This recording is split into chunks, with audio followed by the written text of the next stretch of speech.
RCF. Le caté de A à Z avec Père Didier Berthion. Bonjour, Didier Berthion, le catéchisme de l'Église catholique de A à Z. Nous poursuivons notre découverte du sacrement de la réconciliation et du pardon. Lors de notre chronique précédente, nous nous étions arrêtés ce sacrement de la réconciliation à travers une citation de 2 Corinthiens 5, 20. Nous poursuivons notre méditation à travers Matthieu 5, 24. Donc, lorsque tu vas présenter ton offrande à l'autel, si tu te souviens que ton frère a quelque chose contre toi, laisse ton offrande là, devant l'autel. Va d'abord te réconcilier avec ton frère et ensuite, viens présenter ton offrande. Mets-toi vite d'accord avec ton adversaire pendant que tu es en chemin avec lui, pour éviter que ton adversaire ne te livre au juge, le juge aux gardes, et qu'on ne te jette en prison. L'article 1425. Pourquoi un sacrement de la réconciliation après le baptême? Par le baptême, vous avez été lavé, vous avez été sanctifié, vous avez été justifié au nom du Seigneur Jésus-Christ et par l'Esprit Saint de notre Dieu. 1 Corinthiens 6, 11.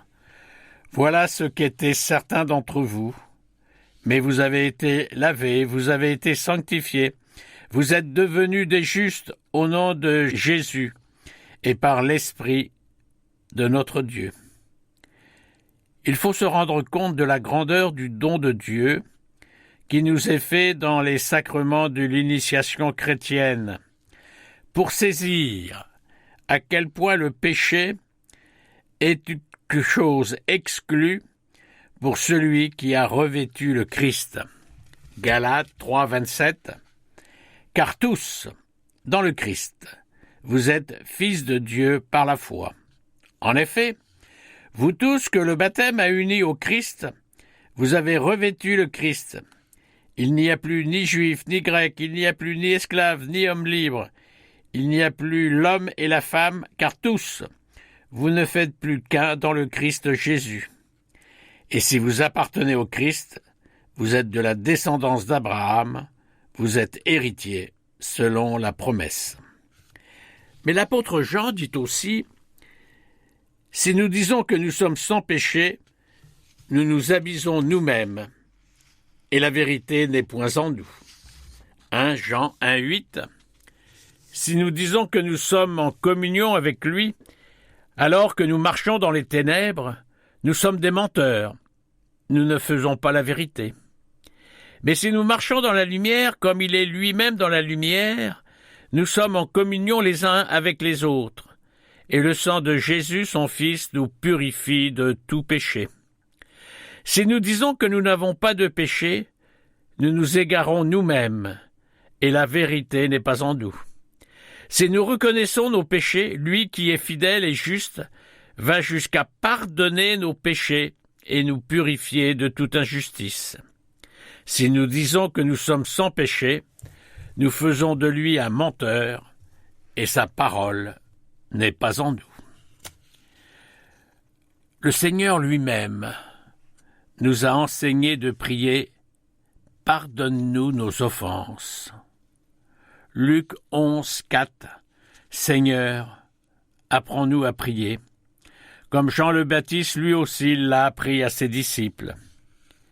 Il leur répondit, « Quand vous priez, dites « Père, que ton nom soit sanctifié, que ton règne vienne, donne-nous le pain dont nous avons besoin pour chaque jour. Pardonne-nous nos péchés, car nous-mêmes nous pardonnons aussi à tous ceux qui ont des torts envers nous, et ne nous laisse pas entrer en tentation. » En liant le pardon mutuel de nos offenses au pardon que Dieu nous accordera à nos péchés.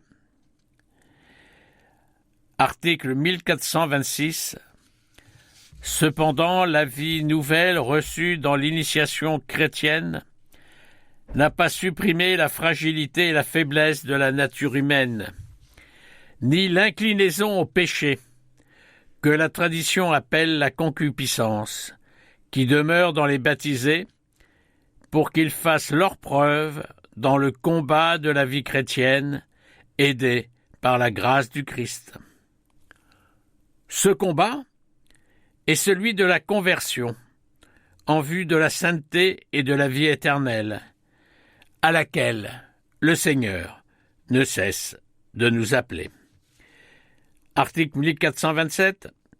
Jésus nous appelle donc à la conversion. Cet appel est une partie essentielle de l'annonce du royaume. Les temps sont accomplis, le royaume des cieux est tout proche, repentez-vous et croyez à la bonne nouvelle. Matthieu 1,15. Cet appel s'adresse d'abord à ceux qui ne connaissent pas encore le Christ et son évangile. Le baptême est donc le lieu principal de la conversion première et fondamentale. C'est par la foi en la bonne nouvelle et par le baptême que l'on renonce au mal et qu'on acquiert le salut. Acte 2,38. Les auditeurs furent touchés au cœur. Ils dirent à Pierre et aux autres apôtres, « Frères, que devons-nous faire ?» Pierre leur répondit, « Convertissez-vous, et que chacun de vous soit baptisé au nom de Jésus-Christ pour le pardon de ses péchés. Vous recevrez alors le don du Saint-Esprit.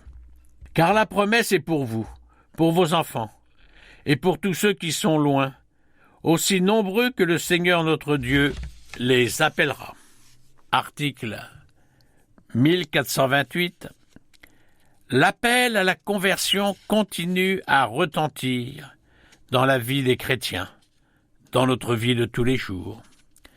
Cette seconde conversion est une tâche ininterrompue pour toute l'Église, qui enferme des pécheurs, qui comprend des pécheurs dans son propre sein, et qui est donc à la fois sainte et appelée à se purifier constamment, et qui poursuit constamment son effort de pénitence et de renouvellement. Cet effort de conversion est aussi le mouvement du cœur contrit, celui qui demande pardon. Psaume 50, verset 19. Le sacrifice qui plaît à Dieu, c'est un esprit brisé. Tu ne repousses pas, ô mon Dieu, un cœur brisé et broyé. Accorde à Sion le bonheur, relève les murs de Jérusalem. Alors, tu accepteras de justes sacrifices, oblations et holocaustes. Alors, on offrira des taureaux sur ton autel. Jean 6, 44. Jésus prit la parole. Ne récriminez pas entre vous. Personne ne peut venir à moi si le Père qui m'a envoyé ne l'attire. Et moi, je le ressusciterai au dernier jour. Il est écrit dans les prophètes, ils seront tous instruits par Dieu lui-même. Quiconque a entendu le Père et reçu son enseignement vient à moi. Jean 12, 32. Maintenant a lieu le jugement de ce monde. Maintenant le prince de ce monde va être jeté dehors. Et moi, quand j'aurai été élevé de terre, j'attirerai à moi tous les hommes. Il signifiait par là de quel genre de mort il allait mourir. Nous terminons par ces mots notre chronique sur le sacrement de la réconciliation et du pardon. Bonne continuation, bon carême, à très bientôt. C'était le caté de A à Z avec Père Didier Berthion.